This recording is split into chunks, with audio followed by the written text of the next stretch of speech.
This video I'm going to be comparing the Suicide Squad franchise to the Wonder Woman franchise.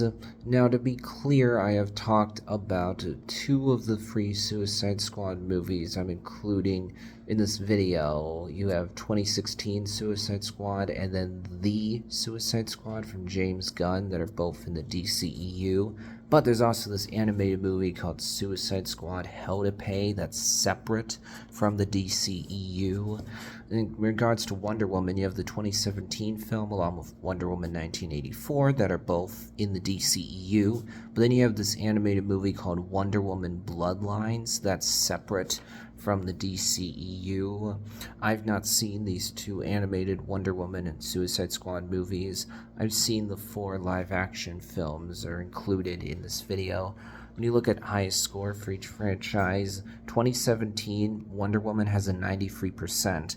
The Suicide Squad from James Gunn has a 90%.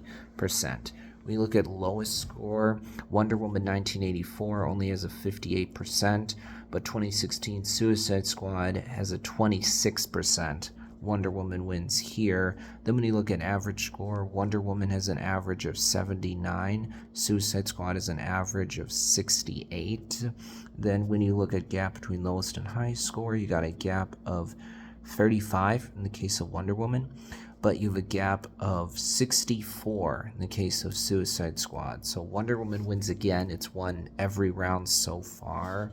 But in this case, I would actually choose the Suicide Squad franchise to... I don't know, actually.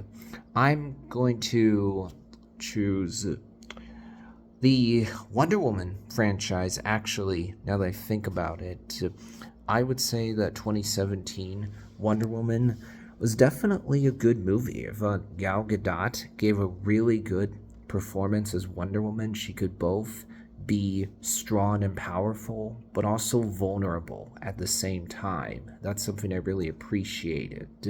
The movie does not try to paint Diana as just this perfect person that has no flaws. No, you can definitely see that Wonder Woman has flaws. She's definitely naive at first, doesn't know how the world really works, and learns how things really work as the movie goes on. I think the relationship between Diana and Steve works. It feels believable. Chris Pine gives a great performance as Steve Trevor. There's solid fish out of water humor that makes sense. The movie does not get too goofy, but it has humor that feels appropriate, while also being overall a more somber film because it's about World War I, and that inherently is more heavy subject matter, but the movie doesn't get too heavy visually overall. I think it looks good. The scene where Wonder Woman steps out of the trench and helps out all the soldiers is really inspiring. You're just cheering for Wonder Woman. That theme song for Wonder Woman I think is pretty memorable. But the movie's not perfect. Everyone will agree with that. When you get to the third act and suddenly it's this big CGI fest with all these colors, it just turns into visual noise.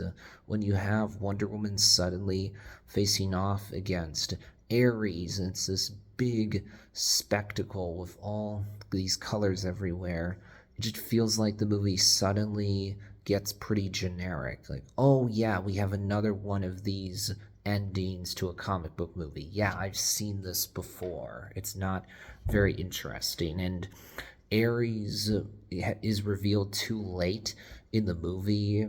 Plus, the reveal that Wonder Woman is really the God Killer is very predictable. You see it coming a mile away, but the movie acts like you didn't see it coming. And also, you have Ares just saying all these lines that are so generic. It feels like he's reading right from the villain cliche book. And also, the movie's message gets confused when you get to the end of the movie.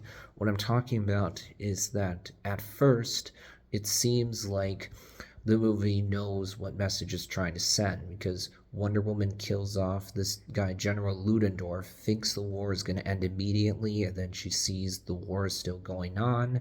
She thought that with the death of Ares, the war would immediately end. She assumed General Ludendorff was Ares. She at first is really shaken by this, and then Steve Trevor is saying, hey, no human is perfect. There's good and evil in all of us. There's not just one bad guy to blame. But then here's the huge issue. When Wonder Woman actually does kill the real Ares, the war actually does end. So that means, wait a minute, oh, Diane was right the whole time. The movie wanted you to think, no, Diane, you're wrong. But then the movie actually goes out of its way to validate the beliefs that she had. She thought that with Ares' death, the war would end. And then it seems like the movie's trying to tell you, no, this is not correct. But then the movie backtracks on that by showing you, wait a minute, Diana was right the whole time. Killing Ares actually did just end the war immediately. So that doesn't work.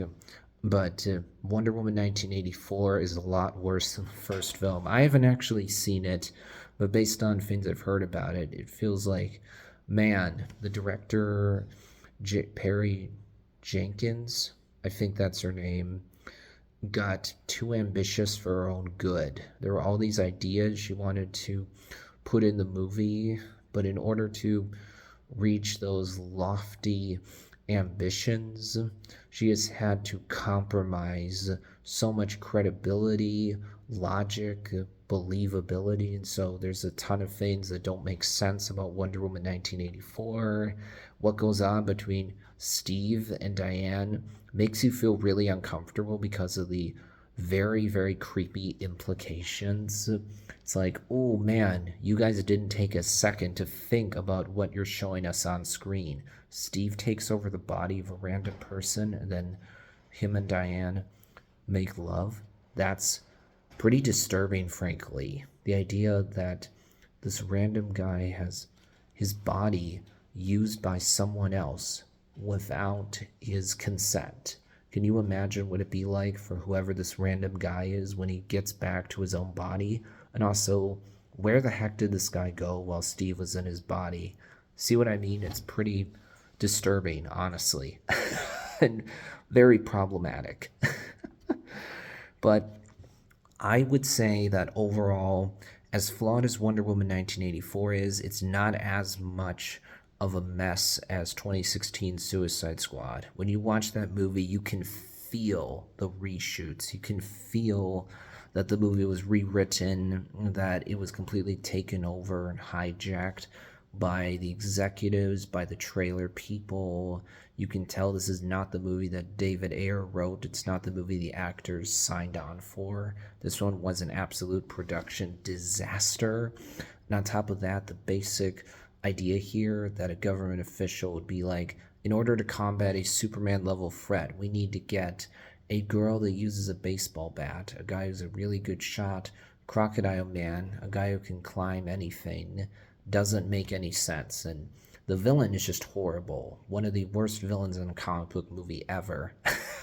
I think the Suicide Squad is a lot better than 2016 Suicide Squad. It's certainly not going to be for everybody because of that dark humor that it has, but I had a good time with it. I like that James Gunn is able to take these characters that are super weird and actually find the humanity in them. That's really impressive when you have a character like King Shark. Admittedly, James Gunn doesn't really find the humanity in Peacemaker throughout the movie, that's true. But with all the other characters, as weird, dark as they can be, James Gunn finds what's human in them, and by the end has them do something good while also not trying to hide the fact that, hey, these people are not all that good. They're rather flawed. They can do some pretty terrible things. Though I'm going to say that I actually prefer Wonder Woman as well. That'll wrap things up for this one.